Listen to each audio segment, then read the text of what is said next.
Fifi Mangaka here. If I say a lot of female protagonists in writing have some major issues with how they're written, you might think I'm talking about their often hypersexualized portrayal or overly fan-servicey side character depiction in miniseries. And while that's not wrong, I think it's a low-hanging fruit. Like a fruit so low that it grows on the sidewalk low. In fact, I think that particular criticism has become reasonably widespread now, and it doesn't do us any service to just hyper-focus on that one point. What I think is an equally problematic issue with how women, particularly strong women, are portrayed in many action-themed manga, comics, and webtoons is their often unapproachable and sometimes downright mean personalities. You know, the characters who never joke with their comrades, who are overly serious about everything, and who are about as kind and empathetic as a rock. Yeah, those characters.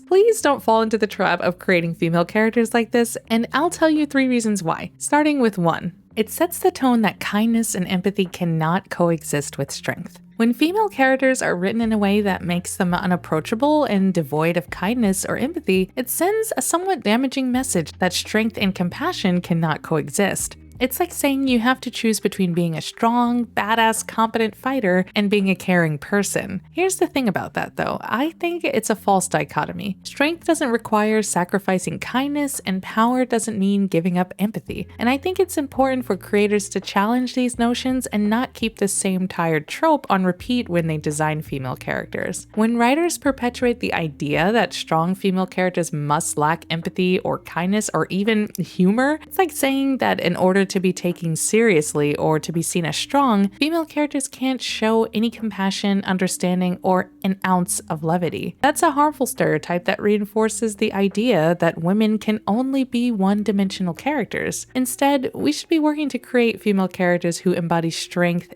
and empathy, proving that these qualities can and should coexist. By doing this, I think we can probably break free from the annoying shackles of these damaging narratives and create more authentic representations of women in our stories. 2. It implies that tragic backstories always result in an unapproachable exterior. Usually, these really mean and rude female protagonists' personalities are justified by some seriously tragic backstory. You know, some very messed up origin story that's supposed to make us understand why they're so cold and so distant. It's like the authors are saying, hey, you know, she's been through some tough shit, so of course she's gonna be bitchy and closed off. But here's the thing, tragedy can have a profound impact on a person's development and shapes their personality. There's absolutely no question about that. It can make you distant, guarded, and even callous. Acknowledging the impact of tragedy is extremely important. Using it as the sole reason for a character's unrelatable demeanor? Well, I think it's a bit lazy. It reduces characters to predictable archetypes, and it really robs them of the opportunity to grow, evolve, and surprise us with their complexity. Let's just go ahead and give our female characters the depth that they actually deserve. Their entire personality should not solely be defined by the serious traumas and tragedies that they faced. I mean, there's so much more than the pain that they have been through. They have dreams, they have aspirations, and a whole range of emotions beyond just being pissed off all the time. By allowing them to experience a multitude of emotions and respond to their past in different ways, we can create nuanced storytelling that reflects the true breadth of human experience. I mean, think about it, right? We might all have gone through something exceptionally difficult in life, but we laugh, we cry, we get angry, we're sad, and sometimes we even surprise ourselves with how we handle things that are really traumatizing for us. Our female characters deserve that same exact complexity that we ourselves experience. They deserve to be flawed, vulnerable, capable of growth, and guess what? Still be strong too, despite all of that.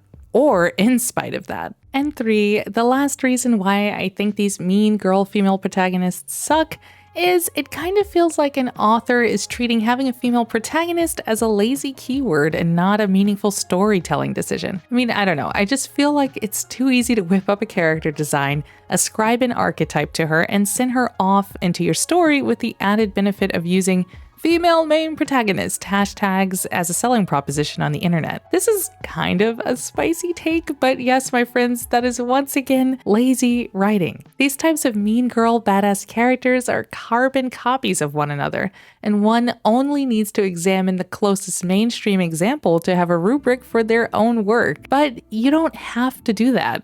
Women in action particularly can be just as deep and nuanced as any non-femme character too. Hirohiko Araki, creator of JoJo's Bizarre Adventure, stated in his book that he doesn't do anything different when planning female or male characters. And you know what? I really like this approach because it forces you to consider the character as a whole being, regardless of what their gender is or isn't. And I firmly believe that this is what can prevent you from falling into tired tropes like the mean girl badass female protagonist. Because you're not just looking at your character as a female protagonist, you're looking at her as an actor in your play, driving your meticulously crafted story forward with her characterization and depth. Now, I'm gonna go a little bit off script here. So anyone who's still watching and sticking around with me, I'm gonna get a little more spicy, but my spicy is always pretty lukewarm. So as a woman who's making a shonen-styled manga, there aren't too many of us out there on the internet. If you are doing the same thing, please comment and let me know. I'd love to meet you. I'd love to see your work, please. It feels really lonely out here. But there aren't too many of us out there. A lot of works are, put out, whether it's indie or mainstream, doesn't matter. Whether it's webtoon manga, doesn't matter. There's a lot of work that's put out, some of which are using female main protagonists. And I've noticed this trend with so many of them, this mean girl badass thing that I'm talking about. And to me, it just kind of feels sad because it's like, well, there are not enough female mangaka making this style of manga or comic that can show a different type of portrayal for women or femme presenting characters in their work. So I feel like there's just this stockpile of these same types of characters, and I don't know, to me it's a little discouraging to see, but in a weird way it's also kind of motivating too, because it's really what inspires me to continue to try and create interesting female characters for Ye Olde Treehouse. And hopefully one day, or maybe you're watching this now, if you have intent to do something similar, or you're making your own comic and you're really into action, which, some companies would swear women don't like action, but a lot of us do. If you're working on something similar to that and you're also wanting to see something different, something new, you don't want to see the same old, never smiling, never joking, I'm just here for business, I'm so serious about my work and I've been through all this stuff. And if you're tired of that, I'm tired of that. I'm so tired of that. So one thing I want to accomplish with Ye Olde Treehouse is to just treat my female characters like my male characters. Give them depth, give them interesting backstories, make them silly sometimes, make them serious sometimes. Take the Hirohiko approach, and I think that's the best way to do it. I really do. So if you've made it to the end, thanks so much for watching this video, and thanks for watching my speed draw of my character Captain Luisa from my manga Ye Olde Treehouse. If you have any opinions about this topic too, I know it can be a little spicy sometimes, but please share them below. I'm really interested to know what you all think about this kind of, seriously strong and seriously serious type of female character. And if you'd like to support my manga Ye Olde Treehouse, stay tuned. There's going to be a couple changes coming to Ko-fi and other things like that as I, kind of get my bearings with the best way to continue working, yet still putting out content too. So stay tuned for that. I'll definitely make a community post or something. And until next time, I will see you beautiful people. Bye.